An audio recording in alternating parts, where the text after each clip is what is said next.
ഈ സംസാരിക്കുന്ന എനിക്കും കേൾക്കുന്ന നിങ്ങൾക്കും എല്ലാവർക്കും ഓരോ പേരുണ്ട്. ആ പേരിലാണ് നാം ഇപ്പോൾ അറിയപ്പെടുന്നത്. എന്നാൽ നമ്മുടെ ജീവൻ നമ്മുടെ ശരീരത്തിൽ നിന്ന് മാറ്റപ്പെട്ടതിന് ശേഷം ആരും പിന്നെ നമ്മെ പേർ വിളിക്കാറില്ല. ആ ജഡം അല്ലെങ്കിൽ ആ ബോഡി എന്നെല്ലാമാ പറയാറ്. കാരണം നമ്മുടെ ശരീരത്തിൽ നിന്ന് ജീവൻ മാറ്റപ്പെട്ടതുകൊണ്ട്. എന്നാൽ നാം ജീവിച്ചിരിക്കുമ്പോൾ നാം നമ്മുടെ ശരീരത്തിന് ആവശ്യമായ ഭക്ഷണം കഴിക്കുന്നത് പോലെ തന്നെ നമ്മുടെ ആത്മാവിന് ആവശ്യമായ ആഹാരവും നാം കൊടുക്കേണ്ടത് ആവശ്യമാണ്. നമ്മുടെ ആത്മാവിന്റെ ഉടയവനായ ദൈവവുമായി കണക്ട് ആയി നിൽക്കേണ്ടത് ആവശ്യമാണ്. അങ്ങനെ കണക്ട് ആയി നിൽക്കുമ്പോൾ മാത്രമേ നമ്മെക്കുറിച്ചുള്ള ദൈവിക പദ്ധതികൾ നമ്മുടെ ജീവിതത്തിൽ നിറവേറുകയുള്ളൂ. ദൈവത്തിലുള്ള ദൈവാത്മാവല്ലാതെ മറ്റാരും അറിയുന്നില്ല. അങ്ങനെയെങ്കിൽ ദൈവത്തിലുള്ളത് നമ്മെ അറിയിക്കുന്ന ദൈവാത്മാവിന്റെ നിയന്ത്രണത്തിലേക്ക് നാം കടന്നു വരേണ്ടത് ആവശ്യമാണ്. എങ്ങനെ ദൈവാത്മാവിന്റെ ശബ്ദം നമുക്ക് കേൾക്കുവാൻ കഴിയും? എങ്ങനെ ദൈവാത്മാവിന്റെ പ്രവൃത്തി നമ്മുടെ ജീവിത മേഖലകളിൽ നമുക്ക് അനുഭവിച്ചറിയുവാൻ കഴിയും? അതിന് നാം തുടങ്ങേണ്ടത് ദൈവം നമുക്ക് നൽകിയ ദൈവവചനത്തിൽ നിന്ന് തന്നെയാണ്. നാം ഒരു കാര്യം മനസ്സിലാക്കേണ്ടത്,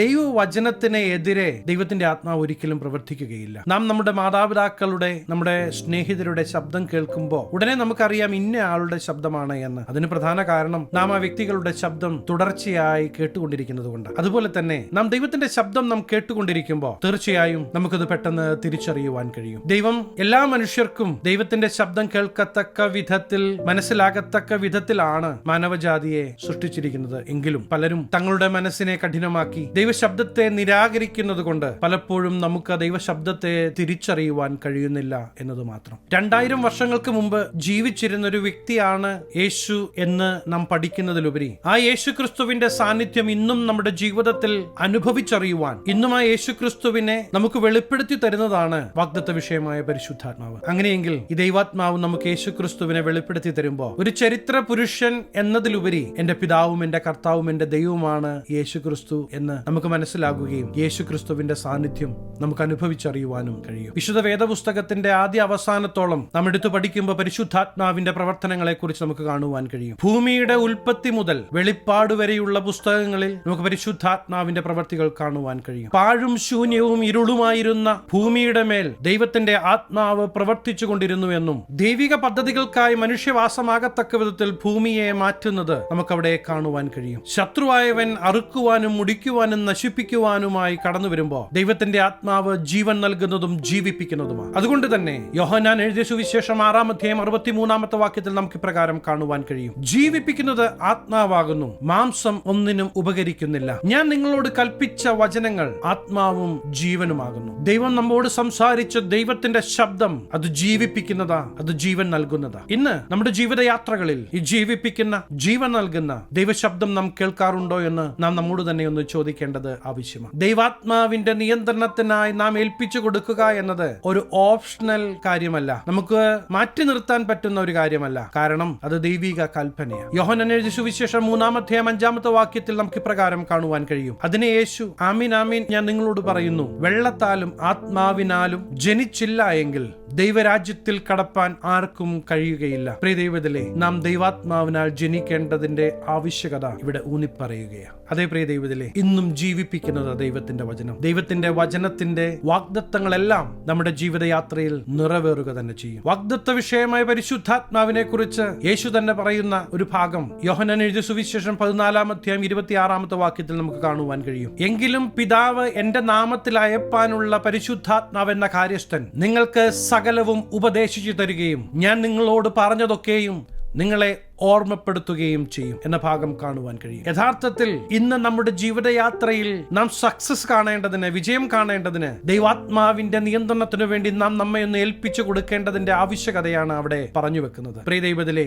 യേശു നമ്മോട് പറഞ്ഞ വാക്കുകൾ ഈ കാര്യസ്ഥനായ പരിശുദ്ധാത്മാവ് നമ്മെ ഓർമ്മിപ്പിക്കും. ചില സാഹചര്യങ്ങളിലൂടെ നാം കടന്നു പോകുമ്പോൾ ഈ സാഹചര്യങ്ങളിൽ നിങ്ങൾ തനിച്ചല്ല, ഞാനുണ്ട് നിന്നോട് കൂടെ എന്ന് പറയുന്ന ദൈവശബ്ദം നമുക്ക് കേൾക്കുവാൻ കഴിയും. എല്ലാവരും അസാധ്യമെന്ന് പറയുന്ന സാഹചര്യങ്ങളിലും ദൈവത്തിന്റെ ശബ്ദത്തിനു വേണ്ടി നാം കാതോർക്കുമ്പോൾ ആശ്വസിപ്പിക്കുന്ന, ഞാൻ നിന്നെ പുറത്തു കൊണ്ടുവരുമെന്ന് പറയുന്ന ആ ദൈവശബ്ദം നമുക്ക് കേൾക്കുവാൻ കഴിയും. മാത്രമല്ല, ഈ ദൈവം നിത്യതയിലേക്ക് നമ്മെ ഒരുക്കുകയും ചെയ്യും. നമ്മുടെ കൂടെയുള്ളവരും നമ്മുടെ സ്വന്തം എന്ന് പറയുന്നവരെല്ലാവരും നമ്മുടെ മരണത്തോട് നമ്മെ വിട്ടകലുമ്പോൾ നിത്യതയിലും യേശുവിനോട് ചേർന്നൊരു വാസത്തിനായി പരിശുദ്ധാത്മാവ് നമ്മെ ഒരുക്കുകയാണ്. പ്രിയ ദൈവത്തിലെ, ഈ പരിശുദ്ധാത്മാവിന്റെ സാന്നിധ്യം നാം അവഗണിക്കരുത്. ഒരുപക്ഷെ യേശു ക്രിസ്തുവിനെ സ്വന്തം രക്ഷിതാവും കർത്താവുമായി നാം സ്വീകരിച്ചിരിക്കാം, സ്നാനപ്പെട്ടിരിക്കാം. എന്നാൽ അതുകൊണ്ട് തീർന്നില്ല. ദൈവം ആഗ്രഹിക്കുന്നത് സ്വർഗസ്ഥനായ പരിശുദ്ധാത്മാവിന്റെ നിയന്ത്രണത്തിലാകണം നമ്മുടെ ജീവിതം നാം മുന്നോട്ട് നയിക്കേണ്ടത് എന്നതാണ്. അങ്ങനെ നമ്മുടെ ജീവിതത്തെ നാം മുന്നോട്ട് നയിക്കുവാൻ നാം തയ്യാറാകുമ്പോൾ നമ്മുടെ ജീവിതയാത്രയിൽ കടന്നുവരുന്ന വിഷയങ്ങളുടെ നടുവിൽ നാം തനിച്ചാകുകയില്ല, മറിച്ച് ജീവിക്കുന്ന ദൈവത്തിന്റെ പ്രവൃത്തി നാം കാണുക തന്നെ ചെയ്യും. അതേ പ്രിയ ദൈവത്തിലെ ഒരിക്കലും തനിച്ചാക്കാത്ത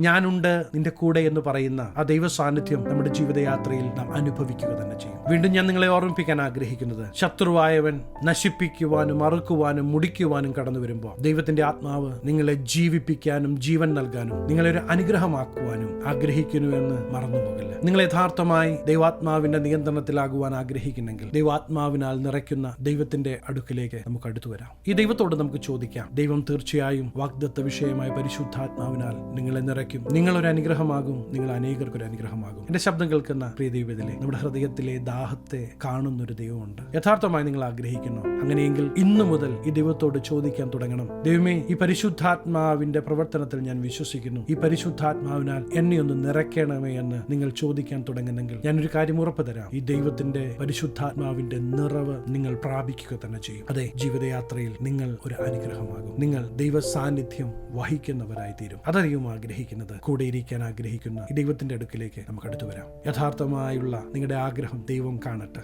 ഞാൻ നിങ്ങൾക്ക് വേണ്ടി പ്രാർത്ഥിക്കുവാൻ ആഗ്രഹിക്കുകയാണ്. കണ്ണുകളെ അടയ്ക്കാൻ പ്രാർത്ഥിക്കാം. മഹാപരിശുദ്ധനായ ഞങ്ങളുടെ സ്വർഗ്ഗ പിതാവേ, എന്നോടൊപ്പം ചേർന്ന് പ്രാർത്ഥിക്കുന്ന ദൈവജനത്തെ ഞങ്ങളുടെ തൃക്കരങ്ങൾ തരികയാണ്. യേശുവിനെ കുറിച്ച് പഠിക്കുന്നവരായി മാത്രമല്ല, യേശുവിനെ ഈ ദിവസങ്ങളിൽ ഇവരുടെ ജീവിതത്തിൽ അനുഭവിച്ചറിയുവാൻ അങ്ങിടയാക്കുമാറാകണം. പരിശുദ്ധാത്മാവിന്റെ നിയന്ത്രണത്തിൽ ജീവിതത്തിൽ മുന്നേറുവാൻ ഈ ജനത്തെ അങ്ങ് സഹായിക്കണം. ദൈവമേ, ഇവരുടെ ആഗ്രഹത്തെ അങ്ങ് കാണുന്നല്ലോ. എന്നോടൊപ്പം ചേർന്ന് പ്രാർത്ഥിക്കുന്ന ദൈവജനത്തെ അനുഗ്രഹിച്ച് പ്രാർത്ഥിക്കുന്നു. ഇവരൊരു അനുഗ്രഹമാകട്ടെ. സകലമാന മഹത്വം അങ്ങേക്ക്, സകലം യേശുക്രിസ്തുവിന്റെ നിസ്തുല്യ നാമത്തിൽ തന്നെ ആമേൻ. പ്രിയ ദൈവത്തിലെ ഈ ദിവസങ്ങളിൽ ദൈവാത്മാവിനാൽ നിറയപ്പെട്ട് ദൈവാത്മാവിനാൽ നിയന്ത്രിക്കപ്പെടുവാൻ നമുക്ക് നമ്മെ ഏൽപ്പിച്ചു കൊടുക്കാം. ദൈവിക പദ്ധതികൾ നമ്മുടെ ജീവിതത്തിലൂടെ വെളിപ്പെടുന്ന ദിവസങ്ങളായി ഈ ദിവസങ്ങൾ മാറുകയാണ്. മാത്രമല്ല, തീർച്ചയായും നിത്യതയിൽ ദൈവത്തോട് ചേർന്ന് നിങ്ങൾ വസിക്കും. ഈ ചെറു സന്ദേശം നിങ്ങൾക്ക് അനുഗ്രഹമായെങ്കിൽ തീർച്ചയായും ഞങ്ങളെ അറിയിക്കണം. അനേകർക്ക് അനുഗ്രഹമാകേണ്ടതിന് സ്നേഹിതർക്ക് ഷെയർ ചെയ്യുക, ഫോർവേഡ് ചെയ്യുക. നിങ്ങൾ ഈ ചാനൽ ഇതുവരെ ആയിട്ടും സബ്സ്ക്രൈബ് ചെയ്തിട്ടില്ല എങ്കിൽ തീർച്ചയായും സബ്സ്ക്രൈബ് ചെയ്യണം. ദൈവം അനുവദിച്ചാൽ അടുത്ത ദിവസം നമുക്ക് വീണ്ടും കാണാം.